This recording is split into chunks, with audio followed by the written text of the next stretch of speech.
سڑک پر ٹائروں کے رگڑنے کی کان پھاڑ دینے والی آوازیں گونج رہی تھیں۔ ان میں ایک چمچماتی سیاہ اسپورٹس کار ہوا سے باتیں کرتی سب سے آگے تھی، اور وہ گاڑی میران خان زادہ کی تھی۔ یہ ریس ایک سروس روڈ پر رکھی گئی تھی۔ کسی کی جان کو بھی نقصان ہو سکتا تھا، پر یہ ریس ان امیر زادوں نے رکھی تھی جن کے آگے قانون سر جھکاتا تھا۔ ان میں سے ایک امیر زادہ میران خان زادہ تھا، سفاک، خود پسند، مغرور اور ظالم، جس نے کالے رنگ کی ڈیزائنر شرٹ کے بازو کوہنیوں تک موڑ رکھے تھے۔ اسٹیئرنگ پر گرفت مضبوط کیے نظریں سڑک پر جمی تھیں۔ سامنے آنے والی ہر گاڑی کے سائڈ سے مہارت سے گزرتا وہ تیز جیتنے کے بالکل قریب تھا۔ ہمیشہ کی طرح کامیابی کو اپنا مقدر دیکھتے اس کے ہونٹ بے ساختہ مسکرائے، پر اچانک ایک چھوٹی سی گاڑی موڑ کاٹ کر سامنے آئی۔ میران کی نظریں اچانک افتاد پر گڑبڑائیں۔ اسٹیئرنگ وہیل گھماتے گاڑی تیزی چرچراہٹ کے ساتھ سڑک کے درمیان گھومنے لگی۔ اس نے پوری قوت سے بریک پر پاؤں رکھا تھا تاکہ خود کو اور مقابل گاڑی کو بچا سکے۔ ٹائروں نے سڑک پر کالے نشان چھوڑے تھے، لیکن ان سب کے باوجود اس کی گاڑی کا کونا اس چھوٹی سی گاڑی سے ٹکرایا تھا۔ اسپورٹس کار کی ہیڈ لائٹ ہلکی سی ٹوٹی تھی، لیکن اس چھوٹی سی گاڑی کی ہیڈ لائٹ کڑاکے کی آواز کے ساتھ کرچی کرچی ہو کر سڑک پر بکھری تھی، اور اس کے دروازے پر گہرا ڈینٹ پڑا تھا۔ 2 لمحوں کے لیے اندر بیٹھے مسافروں کو موت آنکھوں کے سامنے ناچتی نظر آئی تھی۔ سڑک پر موجود باقی گاڑیاں بھی رک گئی تھیں۔ سڑک پر اچانک موت سا سناٹا چھا گیا۔ فاطمہ، تم ٹھیک ہو؟ ہوش سنبھالتے گاڑی کے اندر بیٹھے نوجوان نے اپنی چھوٹی بہن سے پوچھا تھا، جو اس کے برابر فرنٹ سیٹ پر بیٹھی تھی۔ زوردار جھٹکے کے باعث سر ڈیش بورڈ پر لگتا ہلکا سا زخمی ہوا تھا اور نقاب چہرے سے اتر گیا تھا۔ میں ٹھیک ہوں بھائی، آپ ٹھیک ہیں؟ وہ گھبرا کر کانپتے ہاتھوں سے اپنے بڑے بھائی کو چھو کر تسلی کرنے لگی، جبکہ فاطمہ کو سلامت دیکھ اس کا بھائی غصے سے گاڑی کا دروازہ کھولتے گاڑی سے باہر نکلا۔ تم گاڑی سے باہر مت نکلنا فاطمہ، اس کے بھائی نے سختی سے تاکید کی۔ فاطمہ گھبراہٹ سے پہلو بدلنے لگی۔ ریس کی باقی گاڑیاں سائیں سائیں کرتی میران کے قریب سے گزر چکی۔ وہ ریس ہار چکا تھا۔ میران نے اسٹیئرنگ وہیل پر پکڑ انتہائی سخت کرتے سر زور سے سیٹ کی پشت پر دبایا۔ زندگی میں پہلی بار وہ ہارا تھا۔ غصے سے بازوؤں کی رگیں ابھرنے لگی تھیں جب اچانک کسی نے زور سے گاڑی کے دروازے پر ٹانگ ماری۔ میران نے ضبط سے آنکھیں کھولتے سیاہ شیشوں کے باہر نظر آتے اس عام سے لڑکے کو دیکھا جو ماتھے پر بل ڈالے لگاتار گاڑی پر لات مارتا چلا رہا تھا، باہر نکل! اپنے باپ کی سڑک سمجھی ہے کیا؟ اگر ابھی کوئی جان لیوا حادثہ ہو جاتا! گاڑی سے باہر نکلو! وہ شخص چلا رہا تھا۔ میران نے سختی سے اپنا ماتھا رگڑا۔ اس کے اندر بہت بڑا عیب تھا، وہ غصے کا بہت زیادہ تیز تھا۔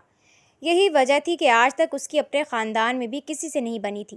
وہ کسی کا لحاظ نہیں کرتا، چاہے بڑا ہو یا چھوٹا۔ بات بات پر مارنے یا مرنے پر اتر آنا اس کی باغی نیچر تھی، جس سے سب ہی خائف رہتے تھے۔ نکل رہے ہو یا پولیس کو بلاؤں؟ ابھی تو چھتر پڑیں گے تو عقل ٹھکانے لگ جائے گی، غصے سے کہتے اس نوجوان نے فون نکالتے کان سے لگایا تھا۔ جب میران کا ضبط جواب دینے لگا، پہلے ہار اور پھر اس آدمی کا اکڑنا اور دھمکی دینا۔ پیسنجر سیٹ کی جانب جھکتے اس نے اپنی پسٹل اٹھائی، بازو کو زوردار جھٹکا دیا اور گاڑی کا دروازہ کھولتا باہر نکلا۔ باہر نکلتے ہی اس نے بنا کسی آسرے کے نوجوان کو زوردار تھپڑ مارا تھا۔ وہ آدمی لڑکھڑا کر پیچھے ہوا۔ اس کی 6 فٹ لمبی قد آور شخصیت، غصے سے تپتی ہوئی رنگت اور رعبدار چال دیکھ کر وہ مقابل خوف سے وہیں منجمد ہو گیا۔ میران کی ٹھنڈی شفاف آنکھیں اس پر گڑی تھیں۔ بہت اونچی آواز ہے تمہاری۔ میران کا لہجہ دھاڑنے جیسا تھا۔ بلا، جس کو بلانا ہے بلا، ملا کال پولیس کو ابھی، دیکھتا ہوں بچانے آتی ہے یا نہیں۔ وہ جس قدر شفقت سے بولا، اس بات مقابل کو اندازہ ہوا تھا کہ مقابل شخص ملک کا امیر آدمی ہے، قانون جن کی جاگیر ہوتی ہے۔ اپنے بھائی کے منع کرنے کے باوجود فاطمہ سارا ماجرا دیکھتی گھبرا کر گاڑی سے باہر آئی تھی۔ اسی لمحے اس کے بھائی کی نظر اس پر پڑی، جس نے اسے سختی سے پیچھے رہنے کا اشارہ کیا تھا۔ تم اس طرح غنڈہ گردی نہیں کر سکتے، تمہاری ہمت کیسی ہے مجھ پر ہاتھ اٹھانے کی؟ غلطی بھی خود کی ہے اور زور بھی خود دکھا رہے ہو۔ تمہاری گاڑی نے ہٹ کیا ہے ہمیں۔ ہمت جمع کرتے اس نے میران خانزادہ کا گریبان پکڑا تھا، اور یہ اس کی سب سے بڑی غلطی تھی۔ سڑک پر موجود لوگ ویڈیو بنانے لگے تھے، پر کسی کے اندر آگے آنے کی ہمت نہیں تھی۔ میران نے ترچھی نظروں سے اپنے گریبان پر اس نوجوان کا ہاتھ دیکھا۔ جبڑے مزید بھیج گئے۔ اگلے لمحے ایک زوردار مکہ اس کے منہ پر مارتے اسے پیچھے دھکیلا اور ہاتھ میں موجود پسٹل کو لوڈ کرتے اس نوجوان کے سر پر رکھ دیا۔ لمحہ لگا تھا مقابل نوجوان مکے سے نہیں سنبھلا تھا کہ ماتھے پر بندوق کی نوک دیکھ سانس خشک ہوئی تھی، زبان تالو سے چپک گئی تھی۔ اپنی گاڑی کے پاس سہمی کھڑی فاطمہ کے ہاتھ پاؤں بری طرح پھولنے لگے تھے۔ نفی میں سر ہلاتی وہ بامشکل بھاگتی ان کی جانب آئی۔ سنا نہیں میں نے کیا بول رہے تھے؟ اپنے الفاظ دہراؤ، شاباش، جلدی سے، میران نے ٹھنڈے ٹھار لہجے میں پوچھا، پر مقابل بالکل چپ سادے کھڑا تھا۔ میں نے کہا اپنے الفاظ دہراؤ، میران دھاڑا۔ جب فاطمہ ہانپتی ہوئی اپنے بھائی کے پاس آئی، اس کا بھائی اسے پیچھے ہٹانے لگا، پر وہ میران خانزادہ کے سامنے کھڑی ہو گئی۔ وہ بامشکل میران کے سینے تک آ رہی تھی۔ بھائی، میری بات سنیں، ان سے غلطی ہو گئی، پلیز یہ پسٹل ہٹا لیں، میں آپ سے معافی مانگتی ہوں، وہ بری طرح روتے ہوئے کہہ رہی تھی۔ اگر گولی چل جاتی تو اس کا بھائی مر جاتا۔ اس کا چہرہ خوف سے انتہائی حد تک سفید پڑ چکا تھا، جبکہ میران نے اس کی بات سننا تو دور، اس کی طرف دیکھنا بھی پسند نہیں کیا تھا۔ اس کا بھائی اسے پیچھے دھکیلنے لگا۔ تم اندر جاؤ، اندر بیٹھو، میں کہہ رہا ہوں۔ بھائی پلیز چھوڑ دیں انہیں، بھائی، وہ روتے ہوئے ہاتھ جوڑنے لگی۔ اپنے الفاظ دہراؤ، 3 سیکنڈ ہیں، ورنہ میں شوٹ کر دوں گا۔ خدا کے لیے یہ ہٹا لیں، اتنی بڑی بات نہیں ہے کہ آپ جان لے لیں، ہم اپنی غلطی مان رہے ہیں نا، میں معافی مانگتی ہوں آپ سے، یہ میرے بھائی بھی معافی مانگ لیں گے، پر پلیز یہ گن ہٹا لیں، وہ گڑ گڑانے لگی۔ پر جب میران پر اثر نہ ہوا تو گولی چل جانے کے خوف سے اس نے اپنے میران کے مضبوط سینے پر رکھتے اسے زور سے پیچھے دھکا دیا۔ وہ بہت کم عمر، نازک اور بلا کی پرکشش تھی۔ اس کی بڑی بڑی ہیزل آنکھوں میں خوف واضح تھا۔ اس کے دھکا دینے پر میران کی آنکھوں میں خون اتر آیا۔ یوں، وہ دھاڑتے ہوئے فاطمہ کے سر پر بندوق رکھ چکا تھا۔ فاطمہ کا وجود موت کے خوف سے لرزنے لگا۔ آپ کو جو بھی نقصان ہوا ہے ہم دے دیں گے، گن پیچھے ہٹائیں، فاطمہ کا بھائی گھبرائے لہجے میں بولا، جبکہ میران کی نظریں اب فاطمہ پر جمی تھیں، جو دم سادے کھڑی تھی۔ فاطمہ کا وجود اچانک ڈھیلا پڑا تھا، آنکھیں بند ہوئیں، وہ لہرا کر زمیں بوس ہونے لگی جب اس کے بھائی نے اسے تھاما۔ فاطمہ، فاطمہ، آنکھیں کھولو، تم ٹھیک ہو؟ اس کا بھائی بری طرح گھبرایا تھا۔ میران نے گہری نظر بے ہوش ہوئی لڑکی پر ڈالی۔ کس قدر ڈرپوک لڑکی تھی، پھر بھی بیچ میں کود گئی تھی۔ اسے بے ساختہ عائشہ یاد آئی تھی، وہ بھی تو ایسی ہی تھی، ان سفاک بھائیوں کی اکلوتی چھوٹی بہن، ضرورت سے زیادہ ڈرپوک اور چھوئی موئی۔ بات پر جب بھائیوں پر آتی تھی وہ بھی ایسے ہی بہادری کا مظاہرہ کرتی تھی۔ تمہاری اتنی اوقات نہیں ہے کہ تم میران خان افریدی کا ڈینٹ پورا کر سکو، جتنی تمہاری کھٹارہ گاڑی کی مالیت نہیں ہے اس سے زیادہ مہنگی میری گاڑی کی ہیڈ لائٹ تھی۔ جان بخشنا ہوں، دوبارہ دیکھے تو چھوڑوں گا نہیں۔ گھٹنے کے بل زمین پر بیٹھتے وہ فاطمہ کے بھائی کو کہتا اٹھا تھا۔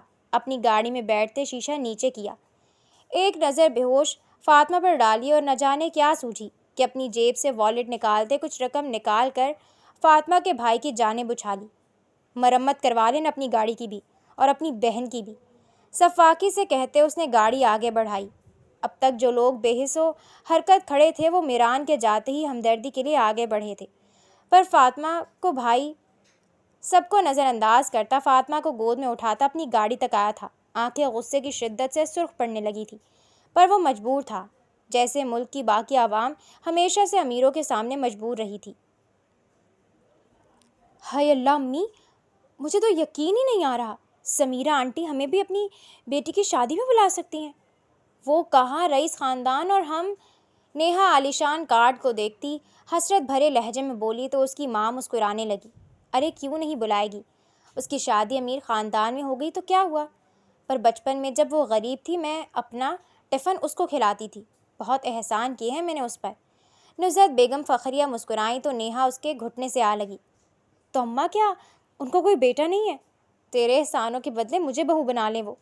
اس کی بات پر نصرت بیگم کے ماتھے پر بل پڑا۔ زیادہ اونچے خواب مت دیکھ، اس کا بیٹا چھوٹا ہے تجھ سے عمر میں، اور اگر بڑا بھی ہوتا تو یہ بڑے لوگ اپنے جیسے لوگوں میں ہی رشتہ کرتے ہیں۔ ہاں یہ ممکن ہے، میں اس کو کہوں گی کسی اچھے خاندان کا رشتہ دیکھ دے تیرے لیے، نزہت بیگم نے اطمینان سے کہا۔ اماں مجھے اس شادی کے لیے اچھے اچھے کپڑے دلا دے، کیا پتہ وہاں مجھے کوئی پسند کر لے، نصیب جب کھل جائیں۔ وہ بڑی حسرت سے بولی تو نزہت بیگم رضامند ہو گئیں۔ کچن میں روٹیاں بناتی ملیحہ تلخی سے مسکرائی۔ دوسروں کی بیٹیوں کو اجاڑنے والے اپنی بیٹیوں کے لیے کتنے خوبصورت خواب بنتے ہیں۔ اسی شام نیہا نزہت بیگم کے ساتھ شادی کے لیے کپڑے خریدنے مہنگے بازار گئی تھی۔ اس نے اپنے لحاظ سے اچھا لباس خریدا تھا۔ 2 دن بعد مہندی کا فنکشن تھا اور اس کے بعد بارات۔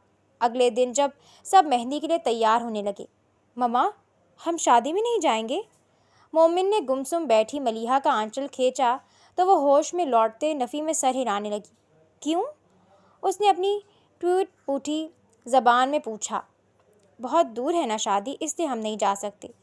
ملیحہ نے مسکرا کر ٹالنا چاہا۔ تو کیا ہوا؟ پھپھو کہہ رہی تھی وہاں آئس کریم ہوگی اور بوٹی بھی۔ اپنے بیٹے کی بات پر ملیحہ کو اپنا کلیجہ کٹتا ہوا محسوس ہوا۔ اسے نہیں یاد پڑتا تھا آخری بار ان کے گھر میں مرغ کب پکا تھا۔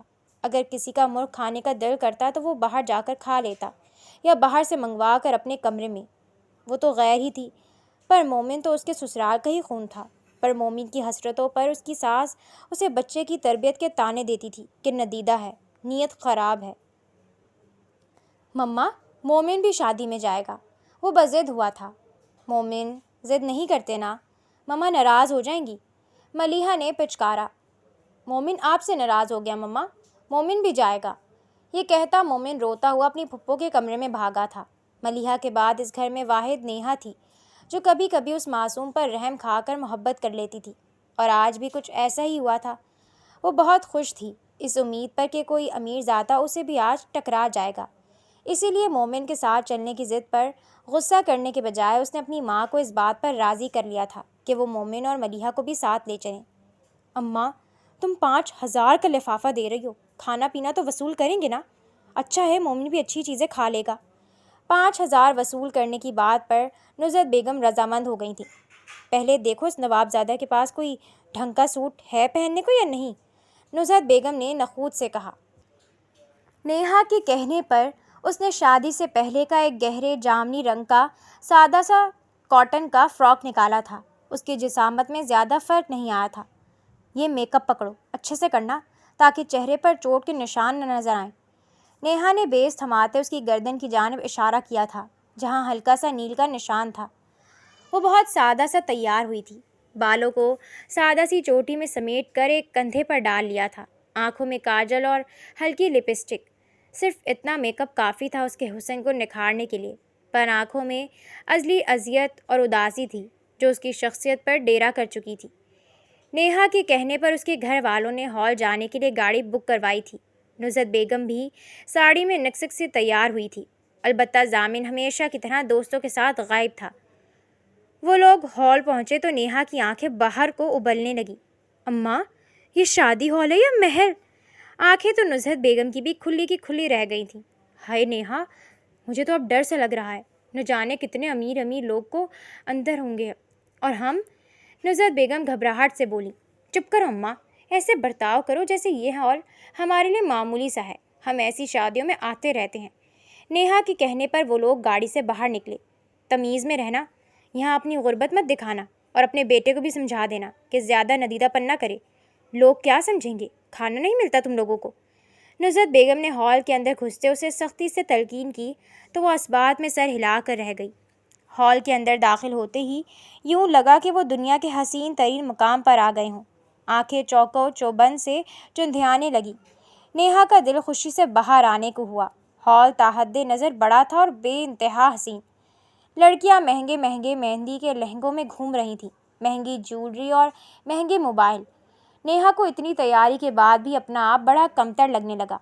وہ رہی میری سہیلی سمیرہ، آؤ مل کر آئیں، نزہت خوشی سے کہتی ایک طرف کھڑی انتہائی نفیس خاتون کی طرف بڑھی جس کا وجود ڈائمنڈ کی جیولری اور مہنگے لباس سے محفل میں نمایاں تھا۔ نزہت، سمیرہ اسے دیکھتے ہی پہچانتی خوشی سے ملی تھی۔ بہت خوشی ہوئی تم آئیں۔ سمیرہ کی اس طرح عزت افزائی پر نزہت بیگم کی گردن کچھ بلند ہوئی تھی۔ تم نے بلایا تو کیوں نہ آتی، یہ میری بیٹی ہے نیہا۔ نصرت بیگم نے پاس کھڑی عورتوں کی نظر نیہا پر دیکھتے فوراً تعارف کروایا۔ جب ان میں سے ایک عورت نے نیہا کے برابر نظریں جھکائے کھڑی ملیحہ کی جانب اشارہ کیا، یہ لڑکی کون ہے؟ اس سوال پر نصرت بیگم نے بامشکل اپنے چہرے کے زاویے سنبھالے۔ یہ میری بہو ہے اور یہ میرا پوتا مومن، نصرت بیگم نے تعارف کروایا۔ نصرت تم بیٹھو، انجوائے کرو، میں باقی گیسٹ کو اٹینڈ کر لوں، سمیرہ مسکرا کر کہتی آگے بڑھ گئی۔ نیہا نے موقع دیکھ کر آگے کو آئی اور وی آئی پی سیٹنگ پر ڈیرا جما لیا۔ مومن اور ملیحہ بھی ایک کونے میں بیٹھ گئے۔ ملیحہ جس پر مومن کو سمجھا کر آئی تھی وہ بالکل فرما برداری سے خاموش ملیحہ کے ساتھ لگ کر بیٹھا تھا۔ وہاں ریفریشمنٹ کا سامان ہاتھوں میں سجائے ویٹر گھوم رہے تھے۔ نیہا لگے ہاتھوں کچھ نہ کچھ کھانے کو لے لیتی۔ کچھ دیر بعد دھوم دھڑکے کی آواز کے ساتھ لڑکے والوں کی انٹری ہوئی۔ ہال میں ہنگامہ برپا ہو گیا۔ دولہے کی انٹری کے ساتھ ساتھ ہزار ہزار اور 5,000 کے نوٹ ہوا میں بکھرتے زمین پر گرنے لگے۔ نصرت اور نیہا کی آنکھیں باہر آنے کو ہوئی تھیں۔ بس نہیں چل رہا تھا کہ اٹھ کر وہ پیسے اپنے پرس میں بھر لیں۔ خود کو بڑی مشکل سے روکا تھا، لیکن اپنے ارد گرد گرنے والے پیسوں کو بڑی خاموشی سے نظر بچا کر نصرت نے اپنے پرس میں رکھ لیا تھا۔ وہ 5,000 کا لفافہ دینے کے لیے لائی تھی، پر کئی 5,000 کے نوٹ اپنے پرس میں ڈال چکی تھی۔ کچھ دیر بعد وہ ہنگامہ ختم ہوا۔ دلہن دولہا ایک ساتھ مہندی کے لباس میں بیٹھے تھے۔ سامنے بڑا سا ڈانس اسٹیج تھا جس پر رنگ بکھرنے لگے۔ دولہے کے دوست تو کبھی دلہن کی طرف والے مقابلے پر اترتے سانس کرنے لگے۔ ملیحہ ہر چیز کو فراموش کیے اپنے برابر میں بیٹھے اپنے بیٹے کو دیکھنے لگی، جو بڑی رغبت سے آئس کریم کھا رہا تھا۔ اسے اپنا یہاں آنا وصول ہوتا محسوس ہوا، پر کچھ ہی دیر بعد اپنے اوپر نظروں کی تپش محسوس ہونے لگی۔ نگاہ اٹھا کر نصرت بیگم اور نیہا کی طرف دیکھا تو وہ ڈانس دیکھنے میں مگن تھی۔ اس نے ارد گرد نظریں دوڑائیں پر کوئی نظر نہ آیا تو اپنا وہم سمجھتے سر جھٹک دیا۔ بھلا اس عالی شان محفل میں اس کے حقیر حلیے کو کون ہی دیکھ سکتا تھا؟ کہاں گم ہو؟ مجھے معلوم تھا تم ایسی محفلوں کے عادی نہیں، بور ہو جاؤ گے۔ حاشر نے کبیر کے کندھے پر ہاتھ رکھتا اس کے برابر میں بیٹھا، پر کبیر نے کوئی رد عمل نہ دیا۔ وہ جیسے ٹانگ پر ٹانگ چڑھائے صوفے پر نیم دراز تھا ویسے ہی رہا، اور نگاہیں بھی وہیں جمی رہیں جہاں کافی دیر سے جمی تھیں۔ جامنی رنگ کے لباس میں ملبوس اس معصوم اپسرا پر جو اس محفل کا حصہ تو ہرگز نہیں لگ رہی تھی، سادہ سلونی سی ایک ننھے بچے کے ساتھ مگن، گمسم سی شہزادی۔ کوئی بات نہیں، تمہارے بھائی کی شادی ہے، اتنا تو جھیل ہی سکتا ہوں اس ماحول کو۔ سیدھا ہوتے کبیر نے مسکراتے کہا تو حاشر اس کا کندھا تھپکتے مسکرانے لگا۔ کاہی گرین کلر کے کرتے اور واسکٹ میں آستین کوہنیوں تک فولڈ کیے وہ بلا کا حسین لگ رہا تھا۔ ہاتھوں میں مہنگی گھڑی، سیٹ بال اور کچھ بال چہرے پر گرتے ہوئے، تراشیدہ گہری بیئرڈ اسے مزید روبدار بناتی نکھار رہی تھی۔ تم ڈانس کرو گے نا؟ حاشر نے امید سے پوچھا۔ نہیں، کبیر نے یہ لفظی جواب دیا اور نگاہیں واپس ملیحہ پر جما دیں۔ ہم لڑکی والوں سے ہار جائیں گے یار، میرا دوست پاکستانی رتک روشن ہے اور ہم پھر بھی ہار جائیں، اس سے بڑی کیا ذلت ہوگی؟ حاشر نے اسے راضی کرنا چاہا، پر وہ جانتا تھا وہ کبیر کو راضی نہیں کر سکتا۔ وہ ایسا ہی تھا، ضدی اکھڑ، جب تک خود کچھ نہ کرنا چاہے کسی کی منت سماجت یا سفارش نہیں سنتا تھا۔ حاشر وہاں سے گیا اور کبیر ایک بار پھر نیم دراز ہوتا اپنی نگاہیں ملیحہ پر جما گیا۔ یہ پہلی بار تھا کہ اسے کسی لڑکی نے اٹریکٹ کیا تھا، وہ بھی اتنی بری طرح کہ دل بری طرح دھڑکنے لگا تھا کہ مقابل لڑکی نگاہ اٹھا کر اسے دیکھے۔ وہ منتظر تھا ملیحہ کے نگاہ اٹھانے کا، پھر ملیحہ نے نگاہ اٹھائی، گھورنے والے کو تلاشنا چاہا۔ وہ ملیحہ کے گھبرانے پر دھیما دل فریب سا مسکرایا، لیکن پھر ملیحہ نگاہیں واپس جھکا گئی۔ نظریں اس قدر گہری تھیں کہ وہ دوبارہ سکون سے نہیں بیٹھ پائی اور ایک بار پھر ہال میں نظریں گھمانے لگی، اور اس بار نگاہیں گھوم کر کبیر خان آفریدی سے ٹکرائی تھیں، جو ملیحہ کے دیکھنے پر ہلکا سا مسکرایا تھا اور ملیحہ کے چہرے کا رنگ زرد پڑا تھا۔ اتنی رنگین روشنیوں کے باوجود کبیر نے ملیحہ کا رنگ بدلتے واضح محسوس کیا تھا۔ مسکراہٹ مزید گہری ہوئی تھی۔ ملیحہ مقابل شخص کی ڈھٹائی سے بری طرح خائف ہوئی تھی، جو پکڑا جانے پر بھی یوں نظریں گاڑے بیٹھا تھا جیسے وہ اس کی جاگیر ہے۔ گھبرا کر وہ خود نگاہیں پھیر گئی تھی۔ کبیر بری طرح بے چین ہوا تھا۔ ملیحہ نے بھی خود کو ڈھیٹ ثابت کیا تھا کہ دوبارہ نگاہ اٹھا کر کبیر کو نہیں دیکھا تھا، بلکہ ڈانس فلور پر نظریں جما دی تھی۔ اس کی ہوشیاری پر کبیر سیدھا ہو بیٹھا، اپنی داڑھی کو ہلکا سا کھجاتے مسکرایا۔ محترمہ اسے اکسا رہی تھی، شاید چیلنج کر رہی تھی۔ حاشر، کبیر نے اشارے سے حاشر کو اپنے پاس بلایا۔ کان کے قریب جھکتے نہ جانے کیا کہا کہ حاشر کی بانچیں کھل اٹھیں۔ یہ ہوئی نا بات، میں ابھی گانا لگواتا ہوں، چھکے چھڑا دے لڑکے والوں کے۔ حاشر خوشی سے ڈی جے کی طرف بھاگا اور کبیر آستین مزید فولڈ کرتے ڈانس فلور کی جانب بڑھ گیا۔ میوزک تیز ہوا اور اسٹیج خالی ہونے لگا۔ سب کی ہلچل مچ گئی۔ دل کے ڈوبا ڈوبا مجھ کو عریبک آنکھوں میں، آج لوٹا لوٹا مجھ کو فریبی باتوں نے، خام خواہ تھا سینے میں پیار کے مہینے میں، ایک ہی اشارے پر دل چیز تجھے دے دی، دے دی، دے دی، دل چیز تجھے دے دی۔ اچانک تیز شور برپا ہوا تھا، پر ملیحہ کی جان حلق میں آئی تھی، کیونکہ مقابل فلور پر ڈانس کرتے کبیر خان آفریدی کی نگاہیں اب بھی ڈھٹائی سے اسی پر جمی تھی۔ اس نے چور نظروں سے اپنی ساس اور نند کو دیکھا، جو ڈانس ہی دیکھ رہی تھی۔ دل نے شدت سے دعا کی کہ اس پر کسی کا شک نہ جائے، ورنہ وہ بے موت ماری جائے گی۔ ماشاءاللہ، تعریفیں ماشاءاللہ، بڑی کمبخت ہے تو۔ بار بار جو دیکھا 100 دفعہ نہ سوچا، ایک ہی اشارے پر دل چیز تجھے دے دی۔ اب کی بار ملیحہ کی ساس اور نند سمیت کئی لوگوں نے پلٹ کر نظریں جھکائے بیٹھی ملیحہ کو دیکھا تھا۔ ساس اور نند کے تیور تو اچانک انتہائی خراب ہوئے تھے۔ اماں، یہ بھابھی کو دیکھ دیکھ کر ڈانس کر رہا ہے، مجھے ماجرا سمجھ نہیں آ رہا۔ نیہا نے ماتھے پر بل ڈالے ماں کو مخاطب کیا تو ملیحہ کی آنکھوں میں نمی اترنے لگی۔ اور لاؤ اسے اپنے ساتھ، میں جانتی تھی نا اس آوارہ کی فطرت کو، تبھی ساتھ لانے سے انکار کر رہی تھی۔ ابھی خاموش رہو، گھر جا کر بندوبست کروں گی اس کا۔ نزہت بیگم نے ساتھی کا پلو سمیٹتے نفرت سے نگاہیں پھیر لیں۔ گانے کے بول مکمل ہو چکے تھے اور کبیر مسکراتا ہوا پیچھے ہوتا گیا تھا۔ حاشر کی نگاہیں کبیر سے ہٹتی ملیحہ پر گئی تھیں۔ ملیحہ کے ساتھ لگے مومن کو دیکھ وہ نفی میں سر ہلاتا کبیر کی جانب بڑھا۔ غلط جگہ ٹرائی ماری ہے دوست، وہ مجھے شادی شدہ بچے کی ماں لگ رہی ہے، کسی اور کو دیکھ لو۔ حاشر سرگوشی نما کہتا وہاں سے ہٹا تھا۔ کبیر نے ملیحہ کے ساتھ بیٹھے مومن کو بغور دیکھا۔ وہ بچہ تو ملیحہ میں نہیں مل رہا تھا، لازم تھوڑی تھا وہ اس کا بچہ ہوتا۔ کافی دیر تک ناچ گانے کا ماحول جاری رہا۔ اسی دوران لوگ کھانے میں بھی مصروف ہو گئے۔ سارے خوف کو ایک طرف رکھتے ملیحہ مومن کو کھانا کھلانے لگی۔ جس مقصد کے لیے وہ شادی میں آئی تھی وہ کیسے فراموش کر سکتی تھی؟ اسے اب بھی مستقل اپنے اوپر نظروں کا گمان محسوس ہو رہا تھا، لیکن اب کی بار اس نے اعلیٰ ڈھٹائی کا مظاہرہ کرتے نگاہ اوپر نہیں اٹھائی تھی۔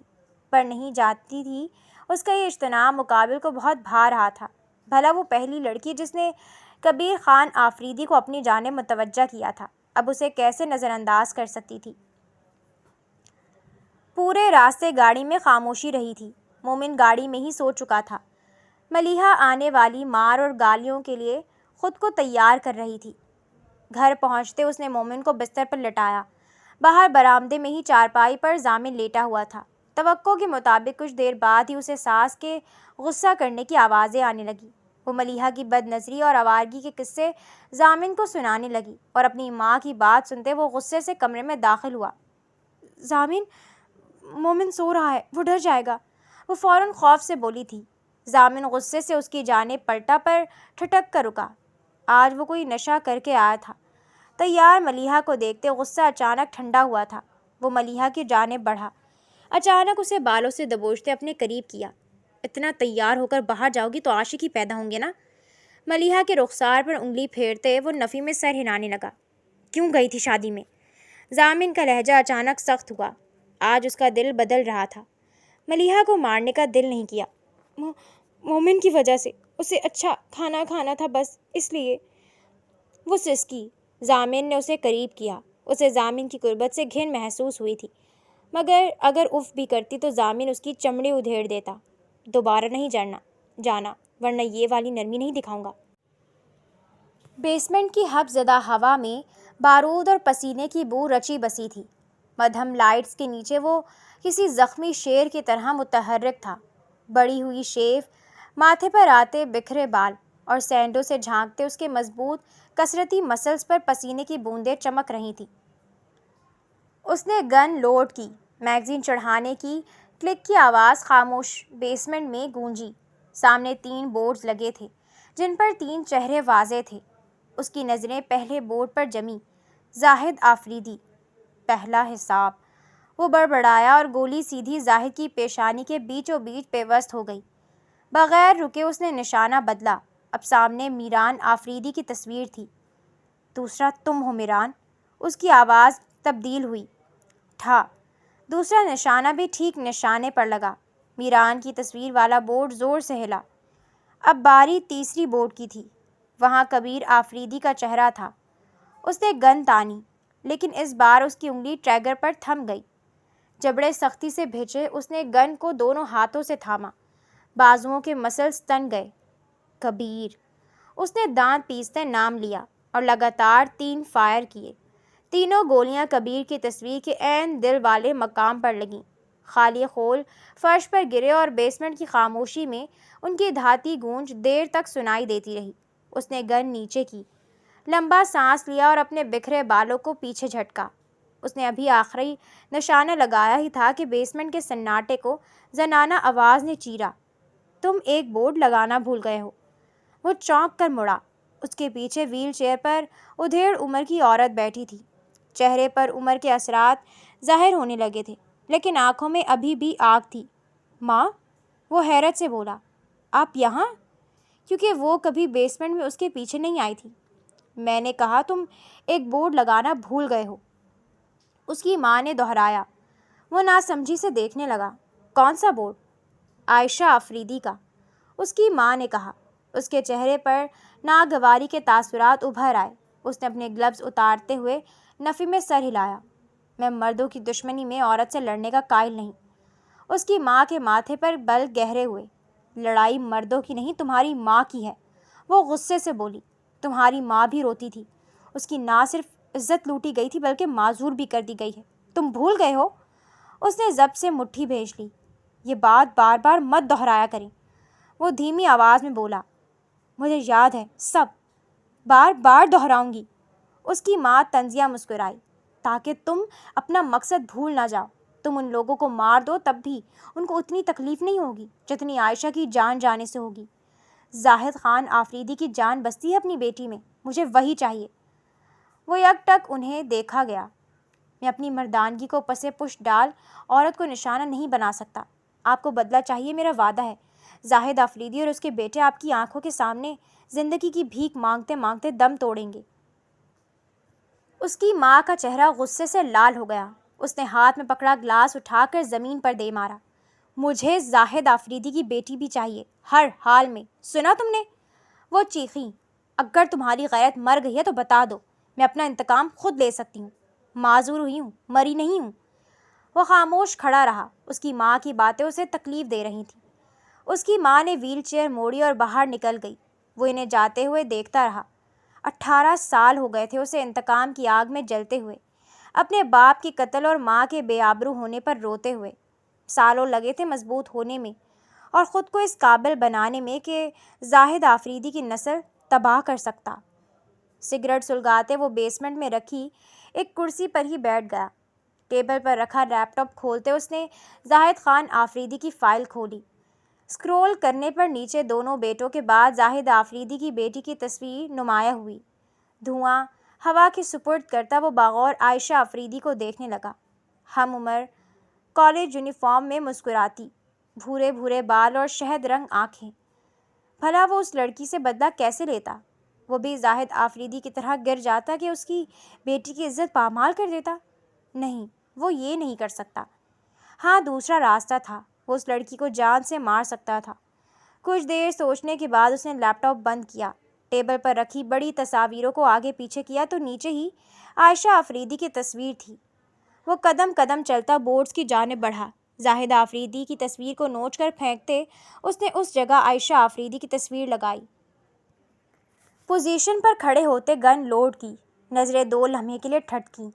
پہلا نشانہ تم، پہلی موت تمہاری ہوگی، کہتے ساتھ گن ایک بار پھر چلی تھی۔ پر حیرت انگیز طور پر نشانہ چوک گیا تھا، اور یہ پہلی بار تھا۔ گولی بورڈ کو چھوتے پیچھے نکل گئی تھی۔ اس کے ماتھے پر بل پڑے۔ اس نے دوبارہ نشانہ باندھا، پر اس بار میگزین میں گولیاں ہی ختم ہو چکی تھیں۔ غصے سے گن کو ایک جانب اچھالتے، ایک آخری نظر عائشہ آفریدی کی تصویر پر ڈالتا، وہ بیسمنٹ سے باہر نکل گیا۔ وہ بیڈ پر اوندھے منہ لیٹا تھا جب مستقل فون بجنے لگا۔ اس نے بیزارگی سے اٹھا کر دیکھا تو اسکرین پر ڈیٹ جگمگا رہا تھا۔ ماتھے پر بل پڑا۔ خیریت؟ اب کیا کر دیا میں نے جو اس وقت فون کر رہے ہیں؟ اسپاٹ لہجے میں پوچھا، جبکہ میران کے لہجے فون کی دوسری طرف موجود زاہد آفریدی کے اعصاب چٹخ اٹھے تھے۔ آپ کچھ خیریت چھوڑیں گے تو خیریت ہوگی نا، پر اپنا باپ ہونے کی سزا تم مجھے آئے روز معاشرے میں رسوا کر کے دیتے ہو۔ سب حق حلال کی کمائی کو حرام کمائی سمجھتے ہیں جو تم جیسی اولاد۔ ان کی بات مکمل نہ ہوئی تھی، میران درمیان میں بات اچک گیا۔ جب تک میں آپ کے پیسے پر منحصر تھا، میں نے آپ کی دھتکار، آپ کی سختی سب سہ لی، پر اب میں اپنی مرضی کا مالک ہوں۔ آپ کہہ دیں معاشرے سے کہ میں آپ کا بیٹا نہیں ہوں، پھر تو داغ ہٹ جائے گا نا؟ اس نے استہزائیہ پوچھا۔ بدتمیز گدھے، بھول گئے ہو باپ سے بات کر رہے ہو؟ اگر اتنی اکڑ تھی تو پیدا ہوتے ہی سنبھال لیتے خود کو۔ میرے ساتھ بکواس کرنے کی ضرورت نہیں ہے۔ جو میس تم نے کھڑا کیا ہے اسے آج ہی آج ختم کرو، ورنہ اچھا نہیں ہوگا، سمجھے؟ غصے سے کہتے وہ کھٹاک سے رابطہ منقطع کر گئے تھے۔ ریس ہارے اسے 2 دن ہو چکے تھے، اور ان 2 دنوں میں وہ اپنے دوستوں سے بھی نہیں ملا تھا۔ فون بیڈ پر اچھالتے وہ بالکنی میں آیا۔ ریلنگ پر ہاتھ ٹکراتے کھڑا ہی ہوا تھا کہ نظر نیچے لان میں پڑی، جہاں باہر پولیس موبائل کھڑی تھی اور گارڈ پولیس والوں سے ڈیل کرنے کی کوشش کر رہے تھے۔ پولیس اس کے گھر میں؟ بھلا کس کی جرت تھی جس نے میران آفریدی پر ہاتھ ڈالنے کی کوشش کی تھی؟ وہ تنفر سے کمرے میں آیا، اپنا گاؤن پہنا اور فون اٹھاتا کمرے سے باہر نکل گیا۔ نیچے لان میں آیا تو گارڈ ایک طرف سر جھکاتے پیچھے ہو گئے۔ کیا مسئلہ ہے؟ پولیس موبائل کیوں لانی پڑی آپ کو میرے دروازے پر ایس ایچ او صاحب؟ میران نے ٹھنڈے ٹھار لہجے میں پوچھا۔ خان صاحب، بات ہی کچھ ایسی تھی، آنا پڑا، میڈیا کا پریشر تھا۔ آپ کا ویڈیو وائرل ہوا ہے جس میں آپ نے ایک غریب لڑکا لڑکی پر سرعام بندوق تانی ہے۔ ایس ایچ او کی بات سمجھتے میران نے اسپات میں سر ہلایا۔ تو انداز بلا کا بے پرواہ تھا۔ تو یہ کہ مجبوراً آپ کو لے جانا پڑے گا، اوپر سے بہت پریشر ہے۔ کیا کوئی بھی ویڈیو وائرل ہونے پر گرفتار کرنے پہنچ جاتے ہیں؟ ایس ایچ او صاحب، آپ کو کیا معلوم کہ وہ لڑکا لڑکی یہ کارروائی چاہتے بھی ہیں یا نہیں؟ میران نے بھویں اچکائیں۔ اسے یقین تھا کہ جتنے ڈرپوک وہ لوگ تھے، کبھی میران آفریدی کے سامنے دوبارہ کھڑے ہونے کی جرت نہ کرتے۔ جی وہ کارروائی چاہتے ہیں، اسی لیے آئے ہیں۔ انہوں نے نہ صرف رپورٹ لکھوائی ہے بلکہ میڈیا میں بیان بھی دیا ہے، اور عوام میں بہت تہلکہ مچا ہوا ہے۔ ایس ایچ او کی بات پر میران کے تاثرات انتہائی سرد ہوئے۔ پولیس اسٹیشن چلنا ہے۔ اپنے گاؤن کی ڈوری کستے میران نے گارڈ کو اشارہ کیا۔ گارڈ فوراً گاڑی کی چابی لے کر آیا۔ آپ لوگ چلیں، میں آپ لوگوں کے ساتھ آ رہا ہوں۔ یہ کہتے میران اپنی گاڑی کی طرف بڑھ گیا۔ پولیس والے بھی اپنی گاڑی میں بیٹھنے لگے۔ میران کی گاڑی پولیس والوں کی گاڑی کی پیچھے سفر کر رہی تھی۔ وہ لوگ قریبی تھانے پہنچے۔ میران کو پروٹوکول کے ساتھ کرسی پر بٹھاتے اس کے سامنے پانی کا گلاس رکھا گیا۔ مجھے وہ بیان سناؤ جو انہوں نے میڈیا پر دیا ہے۔ میران کے کہنے پر ایس ایچ او نے موبائل کھول کر اسکرین میران کے سامنے کر دی۔ ہم انصاف چاہتے ہیں، پر ہمیں معلوم ہے ہمیں انصاف نہیں ملے گا، کیونکہ اس ملک میں کسی کو انصاف نہیں ملتا۔ اس امیر زادے کا نام میران خان آفریدی ہے، جس نے میرے بھائی پر اور پھر مجھ پر بندوق تانی۔ اگر میں درمیان میں نہ آتی تو میرا بھائی مر چکا ہوتا۔ وہ گھبرائی سی ڈرپوک لڑکی پورے کانفیڈنس سے میڈیا میں بیان دے رہی تھی۔ میران نے ہونٹوں پر ہاتھ کی مٹھی رکھتے آنکھیں چھوٹی کیے اسکرین کو گھورا۔ اگر میڈیا ساتھ دے تو شاید ہمیں انصاف مل جائے، ورنہ کل کو نہ جانے کتنے میران اسی طرح سروس روڈ پر دیا لگاتے نہ جانے کتنوں کو کچل دیں گے۔ وہ پھر بولی تھی، اور اب کی بار میران اس کی بہادری پر اش اش کر اٹھا تھا۔ موبائل ٹیبل پر کھسکاتے اس نے سوالیہ نظروں سے ایس ایچ او کو دیکھا، جیسے پوچھنا چاہتے ہو اب کیا کرنا ہے۔ کچھ نہیں سر، میں نے ان لوگوں کو کیس کے حوالے سے بات کرنے کے لیے پہلے ہی بلا لیا تھا، بس آتے ہوں گے۔ یہاں بیٹھ کے لے دے کے معاملہ ختم کر دیں گے۔ ویسے بھی آپ کو کس چیز کی فکر؟ پر بدنامی تو ہو رہی ہے، تو آپ اگر چھوٹی سی رقم دے دیں گے تو معاملہ رفع دفع ہو جائے گا۔ پولیس والے کی بات سمجھتے میران نے اسپات میں سر ہلایا۔ کچھ دیر بعد ہی وہ دونوں بہن بھائی ایک اور مرد کے ساتھ پولیس اسٹیشن میں داخل ہوئے۔ وہ شاید ان کا باپ تھا۔ میران کو وہاں دیکھتے فاطمہ سمیت اس کے بھائی زبیر کے تاثرات بھی عجیب ہوئے تھے۔ سلام حاجی صاحب، بیٹھیے۔ ایس ایچ او نے فاطمہ کے والد کو بیٹھنے کا اشارہ کیا، جو ایک غصے سے بھری نگاہ میران پر ڈالتے برابر والی کرسی پر بیٹھ گئے۔ میران اب بھی ہونٹوں پر ہاتھ کی مٹھی جمائے کبھی زبیر کو دیکھتا تو کبھی اس کے پہلو میں چھپتی فاطمہ کو، وہ جو میڈیا پر بڑھ چڑھ کر بول رہی تھی۔ اب میران آفریدی کی جانب غلطی سے بھی نگاہ نہیں اٹھا رہی تھی۔ دیکھیے حاجی صاحب، معاملات اس طرح مزید بگڑ سکتے ہیں۔ آج کل کے حالات سے تو آپ واقف ہیں، لے دے کر معاملے کو ختم کریں۔ کچھ دیر سمجھانے کے بعد ایس ایچ او صاحب نے بیزاری سے کہا، ہمیں انصاف چاہیے۔ فاطمہ فوراً درمیان میں بولی تھی۔ میران نے بھوے اچکاتے اسے دیکھا۔ اسی لمحے فاطمہ کی نگاہ اس سے ملی تھی اور اگلے لمحے وہ ڈرپوک کبوتر کی طرح نامحسوس طریقے سے اپنے بھائی کے پیچھے ہوئی تھی۔ تم چپ کرو فاطمہ، میں بات کر رہا ہوں نا۔ فاطمہ کے باپ نے اسے ڈپٹا۔ ان ساری گفتگو کے درمیان میران مطمئن سا بالکل خاموش تھا۔ اس کی جگہ ایس ایچ او صاحب اس کے وکیل کا کردار ادا کر رہے تھے۔ آپ ہمیں دھمکا رہے ہیں ایس ایچ او صاحب؟ فاطمہ کے والد نے سختی سے ضبط کرتے پوچھا۔ دھمکا نہیں رہا، آپ کو صاف الفاظ میں نتائج سے آگاہ کر رہا ہوں۔ آپ بھی جانتے ہیں کہ آپ کے خلاف کارروائی کر کے زیادہ کچھ حاصل نہیں کریں گے۔ جوان بیٹا ہے آپ کا، اور جوان بیٹی بھی۔ ہوش کے ناخن لیں، بچہ سمجھ کر معاف کر دیں میران صاحب کو۔ میرا مطلب ہے میران آفریدی کو۔ میں صرف سمجھا سکتا ہوں، بعد میں مجھ سے شکایت نہیں کریے گا۔ ایس ایچ او کی بات اتنی واضح تھی کہ اب کچھ کہنے سننے کو بچا نہیں تھا۔ انہوں نے ایک نظر اپنے جوان بیٹا بیٹی کو دیکھا۔ جان بچ گئی تھی، کیا بھروسہ یہ کیس گلے پڑ جاتا۔ ٹھیک ہے، ہم کیس واپس لے رہے ہیں۔ ہمیں میران آفریدی کے خلاف کوئی کارروائی نہیں کرنی۔ فاطمہ کے والد نے فیصلہ سنایا تو فاطمہ بھائی کی اوٹ سے نکلتی مایوسی سے اپنے باپ کو دیکھنے لگی۔ وہ صرف دھمکی سے ڈر گئے تھے، میڈیا ان کے ساتھ تھا، وہ لوگ یہ جنگ جیت سکتے تھے۔ باپ سے ہوتی اس کی نظر ایک بار پھر میران پر گئی، جس کے ہونٹوں پر دھیمی مسکراہٹ تھی۔ نظریں البتہ ایک مرتبہ پھر فاطمہ کے چہرے پر رک گئی تھی۔ نگاہ ملتے ہی اس نے تپانے والے انداز میں ایک آنکھ دبائی۔ فاطمہ گڑبڑا کر واپس بھائی کی اوٹ میں ہوئی۔ بہت سمجھدار ہیں آپ حاجی صاحب، ویسے بھی لڑائی جھگڑے سے کچھ حاصل نہیں، آپ فکر مت کریں۔ میران آفریدی صاحب کو بھی پینالٹی ہے، وہ رقم کی صورت میں۔ ابھی ایس ایچ او کی بات جاری تھی جب فاطمہ کے والد اٹھ کھڑے ہوئے۔ بہت مہربانی، ہم نے اپنا معاملہ اللہ پر چھوڑ دیا، ہمیں کسی کی حرام کمائی میں کوئی دلچسپی نہیں، وہ آپ رکھ لیں۔ کارڈار لہجے میں کہتے وہ زبیر اور فاطمہ کو لیے وہاں سے باہر نکل گئے۔ معذرت میران صاحب، آپ کا یہاں آنا ضروری تھا، میں جانتا ہوں بہت قیمتی وقت ضائع ہو گیا آپ کا، ایس ایچ او نے کہا۔ کوئی بات نہیں، آپ نے اتنی زحمت کی ایس ایچ او صاحب، رقم آپ کے اکاؤنٹ میں ٹرانسفر ہو جائے گی۔ میران کہتے ساتھ کھڑا ہوتا پولیس اسٹیشن سے باہر نکل گیا۔ باہر نکلتے اس کی نگاہ دور جاتی چھوٹی سی گاڑی پر پڑی، وہی گاڑی جو اس کی اسپورٹس کار سے ٹکرائی تھی۔ سر جھٹکتے وہ اپنی گاڑی کی جانب بڑھ گیا۔ آج بارات کا دن تھا، پورے گھر والے شادی میں گئے سوائے مومن اور ملیحہ کے۔ بارات کا فنکشن مہندی سے زیادہ گرینڈ تھا۔ کبیر آفریدی کی نظر مستقل انٹرسٹ پر ٹکی تھی۔ وہ جو شادی جیسے فنکشن سے دور بھاگتا تھا، آج خصوصی طور پر جلدی آ گیا تھا۔ پورا دن کیسے گزارا تھا یہ وہی جانتا تھا۔ وہ سادہ سی لڑکی ذہن سے بری طرح چپک گئی تھی۔ انتظار زیادہ طویل نہ ہوا تھا کہ نیہا اور نزہت ہال میں انٹر ہوئی تھی، پر ان کے آگے پیچھے اس جامنی ڈریس والی کا عکس نہیں تھا۔ اس کے ماتھے پر بے اختیار بل پڑے۔ اچانک ہر چیز سے دل اچاٹ ہو گیا۔ کیا ہوا؟ سب خیریت؟